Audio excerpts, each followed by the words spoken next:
History, Misteri. Mari kita bahas kejadiannya. Di Provinsi Riau, tepatnya di Perawang, Tualang, Kabupaten Siak, tinggal seorang pria bernama Basri Tanjung. Dia sering kawin cerai sampai 6 kali, profesinya sebagai dukun. Konon katanya, dia merupakan dukun sakti yang mempunyai ilmu penerawang dan ilmu kekebalan. Warga sekitar kerap datang kepadanya untuk berobat dan memintai tolong. Sedangkan istrinya sehari-hari bekerja sebagai penjual sate keliling. Mereka memiliki 3 anak, 2 anak sudah mandiri, sedangkan si bungsu bernama Muhammad Delvi. Delvi masih luntang-lantung, tidak punya pekerjaan tetap. Delvi seharusnya masih SMP, namun dia dikeluarkan oleh sekolah.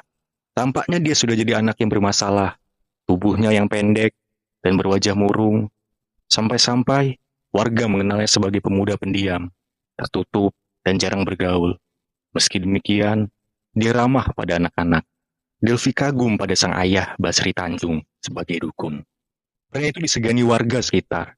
Uang pun datang dengan mudah karena orang-orang banyak memakai jasanya. Si anak bungsu Delvi ingin seperti ayahnya, menjadi dukun sakti. Keinginan itu pun disambut sang ayah. Pria itu rutin melibatkan Delvi dalam ritual dan memandikannya dengan kembang 7 rupa. Basri bilang, Delvi bisa jadi dukun dan memiliki ilmu kebal seperti dirinya. Namun, ada syaratnya. Dan syarat itu tidak mudah. Delvi harus mendapatkan 7 alat vital laki-laki, dan alat vital itu harus sehat, tidak impoten. Ambisi menjadi dukun merasuk di diri Delvi. Sudah terbayang-bayang di depan matanya. Jika dirinya nanti jadi dukun, seperti sang ayah, maka dia akan dihormati, disegani, dan uang pun akan mengalir dengan mudah jika dia buka praktik perdukunan.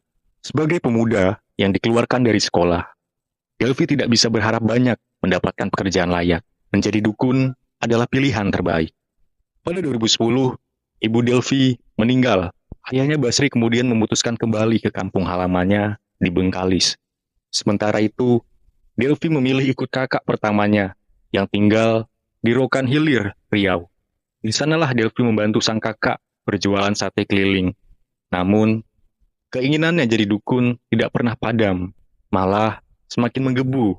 Meski syarat yang ditetapkan sang ayah berat, Delvi tidak mundur. Dia mulai mencari mangsa di kawasan Rokan Hilir. Kebetulan, saat berjualan sate keliling, dia sering mangkal di dekat rumah Febrianella, seorang bocah laki-laki berusia 5 tahun. Delvi kenal baik dengan orang tua Febrian, dan sering bermain-main dengan bocah itu. Suatu hari, pada 10 Januari 2013, Delvi diam-diam mengajak Febrian ke tempat sepi. Di sanalah dia melakukan aksinya, mengocok alat vital korban, lalu dia potong alat vitalnya dan menghabisinya. 1 alat vital sudah didapatkannya. Kini dia perlu 6 lagi. Sekitar 3 bulan kemudian, pada April 2013, Delvi pindah dan tinggal di rumah Junaidi, kakak keduanya. Mereka tinggal di Perum BTN, Desa Pinang Sebatang, Timur Tualang, Kabupaten Siak. Di sana dia bekerja sebagai pengantar depot air minum isi ulang. Kinerjanya buruk, sebab dirinya lebih banyak melamun dan duduk di bawah pohon. Tugas-tugasnya pun terbengkalai. Apakah dia malas atau stres? Tidak seorang pun tahu. Setiap bosnya ingin bertanya, ada apa dengan dirinya? Buru-buru, Delvi menghindar. Bosnya sempat mengira Delvi stres karena memikirkan ayahnya yang sakit di Bengkalis. Sekitar 3 bulan bekerja, dia pun pamit pada sang bos untuk pergi ke Bengkalis melihat ayahnya yang sakit keras. Dia juga sempat meminjam uang kepada sang bos untuk biaya berobat ayahnya di Bengkalis. Di sana Delvi tinggal cukup lama. Selain menemani sang ayah, di sana dia juga menikah dengan Dita di Semalasari, pacarnya sejak SMP. Pernikahan itu sebenarnya ditentang oleh ayah Dita, karena keduanya dianggap masih muda. Lagi pula, sebagai anak sulung, Dita yang bekerja di sebuah usaha laundry jadi tumpuan keluarga. Tapi, Delvi terus mendesak Dita, hingga akhirnya Dita setuju, dan keduanya menikah siri. Delvi senang dengan adanya Dita. Tugasnya mengumpulkan alat vital dan menjadi dukun akan semakin mudah. Kepada Dita, dia berbohong. Dia tidak mengatakan dirinya ingin jadi dukun. Sebaliknya, dia bilang butuh 7 alat vital laki-laki sebagai obat untuk menyembuhkan penyakit impotennya. Dita yang kerap diancam dan mengalami KDRT menuruti saja keinginan gila Delvin. Pada Juli 2013, mereka mendapatkan mangsa empuk, seorang pria berusia 40 tahun yang mengalami disabilitas mental bernama Hachi. Dengan mudah Hachi dihabisi oleh Delvi dan Dita. Di tempat sepi, Delvi mengecek apakah bisa tegang. Setelah tegang, dia pun memotong alat vital itu, lalu menghabisinya. Aksi keji Delvi bersama istrinya belum selesai. Pada Agustus 2013, dia mengajak Muhammad Hamdi Aliksan, seorang bocah berusia 9 tahun, untuk berenang dan memancing di sungai. Delvi menghabisi bocah itu dengan bantuan Dita, lalu memotong alat vitalnya. Kini, total sudah 3 alat vital terkumpul. Setelah itu, Delvi memutuskan pindah kembali ke Siak. Dia memboyong istri dan ayahnya yang sakit. Mereka tinggal di rumah Junaidi, kakak kedua Delvi, di Perum BTN, Desa Pinang, Sebatang Timur, Tualang, Kabupaten Siak. Delvi kembali bekerja di depot air minum isi ulang, namun kinerjanya tetap saja buruk, sehingga dia dipecat. Delvi dan Dita kembali berburu mangsa. Pada Rabu 14 Agustus 2013, sekitar pukul 5:30 sore, Delvi dengan sepeda motornya menjemput Randy Hidayat, bocah berusia 9 tahun, di Pasar Bunut, untuk diajak bermain ke rumahnya. Delvi kenal dengan Randy dikarenakan rumahnya berdekatan dengan sekolah Randy, di SDN 08. Setiba di rumah, kepada istrinya Dita, Delvi mengatakan, Randy adalah anak temannya. Mereka bertiga kemudian naik motor, alasan Delvi untuk jalan-jalan. Di sebuah kedai mereka mampir, dan Delvi membeli pisau cutter. Mendadak, Delvi bilang, dia ingin melihat makam ibunya. Mereka pun menuju makam yang jarang dilewati orang dan dipenuhi semak ilalang. Setiba di sana, Delvi minta Dita dan Randy menemaninya buang air kecil di balik ilalang. Di sanalah, Delvi segera memerintahkan Dita membuka celana Randy, tapi Dita menolak. Hingga akhirnya, Delvi sendiri yang melepas celana anak itu. Setelah memainkan alat vital Randy untuk memastikan berfungsi, Delvi memerintahkan Dita mencekik Randy dengan celana si bocah. Delvi ikut menindih dan membekap mulut bocah itu hingga tewas. Setelah itu dia memotong alat vital Randy dengan cutter. Kemudian, pria itu membuang cutter ke semak-semak dan menaruh jasad Randy di lubang yang digali seadanya, lalu ditutupi dengan rumput ilalang. Sementara itu, Tujianto dan Misnah, orang tua Randy, mencari anak mereka yang tidak kunjung pulang. Mereka melaporkan hal itu kepada polisi. Polisi menyarankan agar mereka menunggu 2 kali 24 jam dan mencari Randy ke rumah tetangga. Tujianto dan istri tidak bisa menunggu selama itu. Bersama warga lainnya, mereka bergotong royong mencari Randy. Setelah 2 hari kejadian dan Randy tidak pulang juga, Tujiano sang ayah kembali melaporkan kepada polisi. Tapi, polisi hanya meminta foto Randy. Selama masyarakat heboh mencari Randy, tidak sekalipun polisi datang membantu. Tujianto dan istri kecewa. Randy tak bisa ditemukan juga. Sementara itu, Delvi dan Dita bergerak bebas dan pindah ke Bengkalis. Pada Maret 2014, Basri Tanjung, sang dukun, ayah Delvi, meninggal dunia. Kepergian sang ayah tidak menyurutkan semangat Delvi untuk jadi dukun.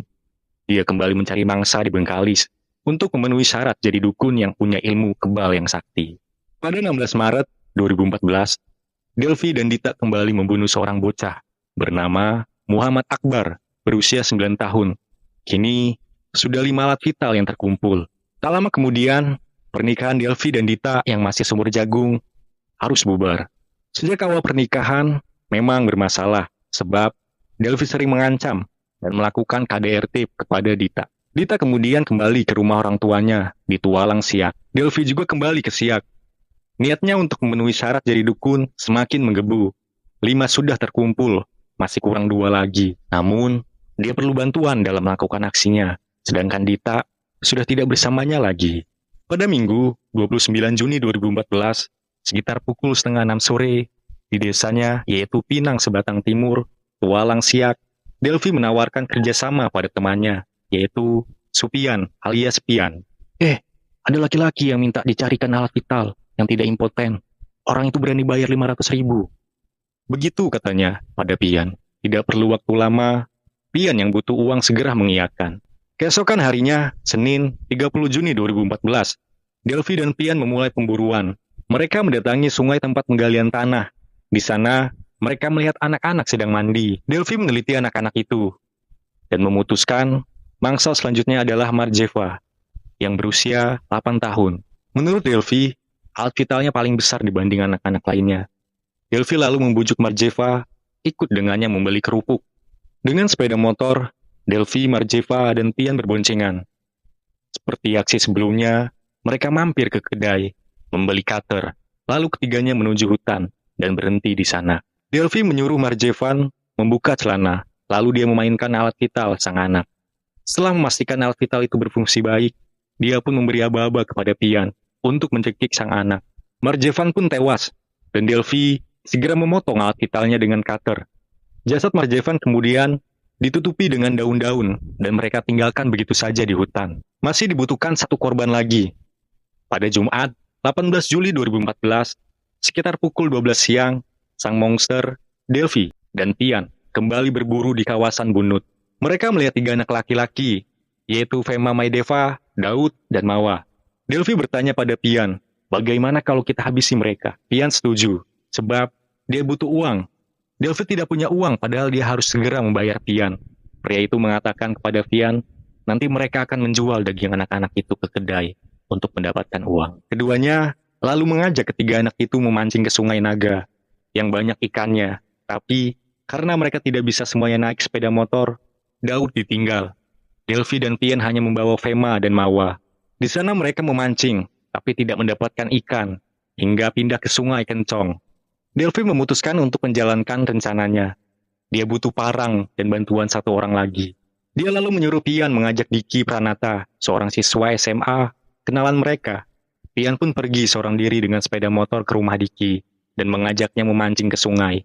Diki juga disuruh membawa parang. Sesampai di Sungai Kencong, mereka kembali memancing.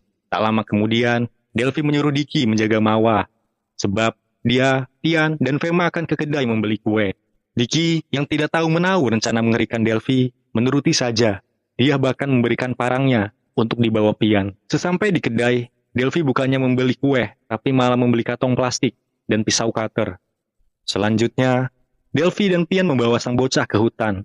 Di sana Fema diperlakukan sama dengan korban-korban lainnya. Disuruh membuka celana dan diperiksa alat vitalnya. Kemudian, Pian menjerat leher bocah itu dengan akar rotan hingga tewas. Dan aksi biadab selanjutnya pun dilakukan dengan parang. Pian memotong leher Fema, selanjutnya dia memotong jasad sang bocah dengan mengulitinya. Keduanya kemudian ingat akan Mawa yang dijaga Diki. Dengan sepeda motor, mereka kembali menemui Diki. Tapi terkejut saat melihat Mawa sudah tidak ada. Kata Diki, Mawa sudah pulang. Delphi dan Pian lalu mengajak Diki ke tempat pembantaian. Mereka mengancam agar Diki melakukan apa yang mereka perintahkan. Diki menurut dan memegang kantong plastik, selagi mereka kembali memotong-motong jasad Fema. Akhirnya, terkumpul 7 kantong berisi potongan-potongan daging. Mereka menutupi sisa jasad Fema dengan daun, lalu membuang pisau cutter ke hutan. Ketiganya lalu pulang berboncengan. Diki diturunkan terlebih dahulu, sedangkan Delphi dan Pian melanjutkan perjalanan. Mereka mampir di kedai tuak, milik Sinaga, di Jalan Kantor Camat, Desa Pinang, Sebatang Timur. Mau beli daging sapi enggak? Tawar mereka kepada Sinaga. Sinaga menawar harga, dan akhirnya membeli 3 bungkus seharga 105.000. Lalu, Delphi dan Pian mendatangi kedai tuak Tiomina di Jalan Gajah Tunggal dan menawarkan daging sapi sebanyak 3 bungkus. Tiomina membelinya seharga 85.000. Delphi memberikan sebagian uang penjualan daging pada Pian, dan sebagian lagi dipakainya untuk memperbaiki motor. Tersisa sebungkus kantong plastik lagi yang berisi alat vital. Ini lengkap sudah 7 alat vital yang dikumpulkan Delphi. Keinginannya jadi dukun sakti akan tercapai. Sementara itu, orang tua Fema Maideva panik. Anak mereka hilang tidak pulang ke rumah. Mereka mencari kemana-mana, tapi tidak menemukannya. Mereka melapor ke Polsek tentang hilangnya Fema. Segera tersebar di antara warga desa. Mereka ingat, selama ini ada 2 bocah juga yang hilang di kawasan Tualang Siak, yaitu Randy Hidayat pada Agustus 2013 dan Marjevan pada Juni 2014. Warga curiga, jangan-jangan ada penculikan anak-anak di desa mereka. Polisi turun melakukan investigasi dan mendapatkan informasi bahwa terakhir Fema bersama 2 anak lainnya, yaitu Mawa dan Daud. Mereka diajak 2 pria untuk memancing ikan di sungai. Ketika polisi mencari Mawa untuk ditanyai, anak itu sudah tidak ada, pergi dengan orang tuanya ke kawasan lain. Orang tuanya memang bekerja serabutan dan tinggal berpindah-pindah. Untung ada saksi lainnya, yaitu Daud. Dan terbukti, Daud anak yang cerdas. Meski dia tidak tahu nama dua pria itu, tapi dia bisa menggambarkan ciri-ciri mereka dengan jelas.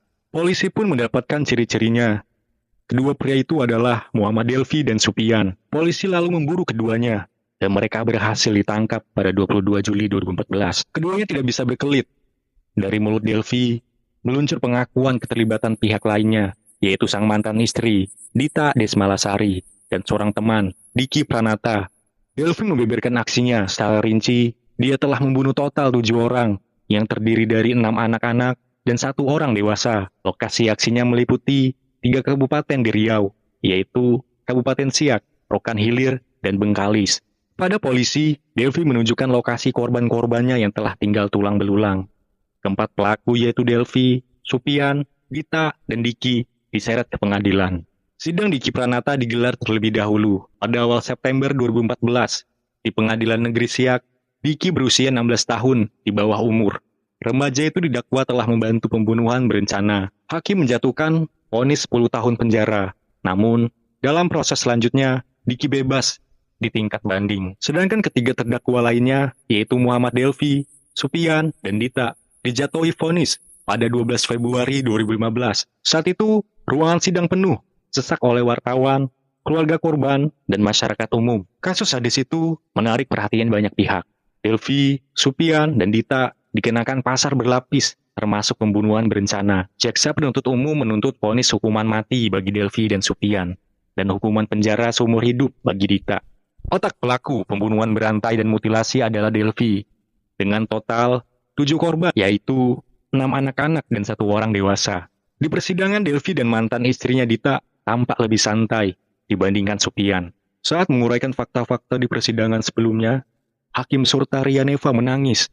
Mereka menyampaikan kronologi kekejian Delfi, dari mulai penculikan, pembunuhan, hingga mutilasi, dan diambil alat vitalnya. Alat vital para korban direndam di dalam tempayan berisi air dan kembang 7 rupa, yang kemudian dipakai mandi oleh Delfi agar dirinya bisa menjadi dukun sakti. Banyak hadirin yang keluar dari ruangan sidang karena tidak sanggup mendengarkan kronologi saksi sadis tersebut. Pada akhirnya, hakim menjatuhkan vonis hukuman mati kepada Muhammad Delfi dan Sofian, sesuai tuntutan jaksa penuntut umum.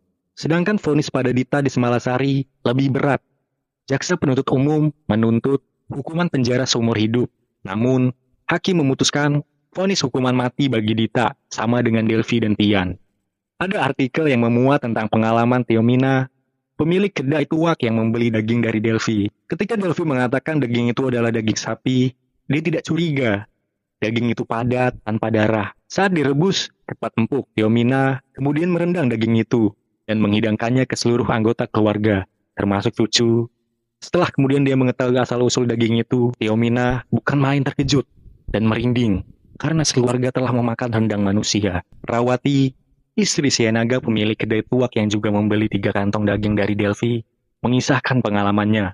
Saat Rawati membuka kantong plastik berisi daging sapi itu, dia agak kecewa karena tidak ada dagingnya, hanya jantung dan hati yang tidak disukainya.